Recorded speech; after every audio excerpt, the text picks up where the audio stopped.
ډېر وخت شو چې بازار ته هم تللی نو ما وینم بازار ته لاړ شو لکه سودا به هم راواخلو. دلته پکې د باران نري نري څاڅکي هم راغله نو ما ځان سره چترۍ راواخیسته او روان شوم. دلته د وړو بیلوري کول نو ما ته ویل چې مونږ پکې راولم ما پکې دې هم راویسته. ته قاري صاحب راته وویل چې زه ستاسو ویډیوګانې ګورم نو د دې شکریا مې ادا کړه. دلته دې کسانو میټر لګوله نو هغه میټر ته چا پټ کړ دی خدای خبر چې دې سره به چل کو دا غلا هم کړ ده. دلته به د روډ باندې داسې اوبه راغلو سم خویه کړی و نو زه هم په قلاره روان وم. داسې روډ باندې په قلاره ځئ او ځان احتیاط کوئ. د وړې غلطۍ نه تاسو ته غټ سزا میلاویدی شي. د لارې سره د موسم مې انجوای کوو او روان وم. دلته مې نظر په دې خوړ باندې ولګېد کوم چې ډېر زیات سیوا شو ډېر اوبه پکې راغلې وې. ما ویل چې دې نه یو کلیپ راوالم او د ملګرو ته ویم چې احتیاط کوئ په دې باران کې خو خاص کر احتیاط کوئ ځکه چې کله باران نه ورېږي خو لا پاسه نه خوړ راشي حالات خراب کړي. د دې نه پس مې نظر په دې جیرانده باندې ولګېده. د دې نه چې د جوارو د وړو کومه ښکلې خوشبويي راروانه خدای زما دې توبه نو. جیرندې ته پیشاک وړي چا راوړي دي کمنټ وکړئ ښکلی غوندې کمنټ وکړئ. په دې اوبو د نظر لګېدو نه پس مې دا زده کړه چې حرکت کې برکت دی د کیمسټري والا وپې پوه شي. دلته مې نظر په دې بلاکونو باندې ولګېد کوم چې د نور نه پیدا اخیسته او نور ته پراته وو. دلته خو نور هم ولګېده اول نه باران څاڅکي بیا په دې منځ کې نور هم راغی.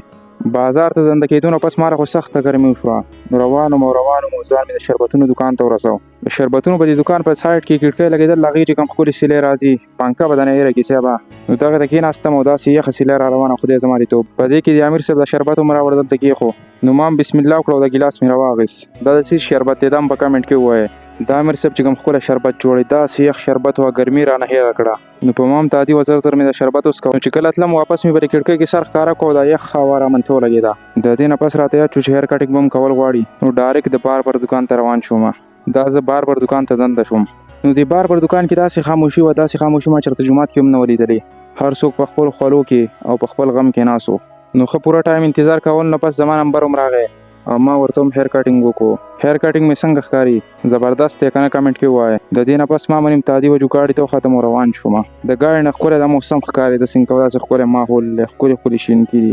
دلته مې نظر د امیر صاحب په دې جوارو باندې ولګېد داسې ښکلي ختلي دي او امیر صاحب په کلیګي او زمینداري کوله د زمیندارۍ جدا مه. دلته په اسمان کې وریځ بیا راغلی وه. د باران د راتلو خاطراتو نو ما هم ټایم ضایع نه کړو روان شوم او ښه پول په سپیډ کې روان وم. د څه ټایم دپاره سپیډ کې تلل د انسان صحت دپاره ضروري دي. دې باندې به جدا لیکچر والو نو ښه پوره مزل کول نه پس ما هم دمه کېښوه او خوله مې بېرته وچه کړه او بیا روان شوم. دلته ګاډي په داسې کمرو کې ځي سیند کبابره که چېرته انسان ورته له ښکاره ګوري نو سترګې پرې تورېږي لیکن د چا خبره چې پښتانه په یو ځای کې هم نه هېرېږي.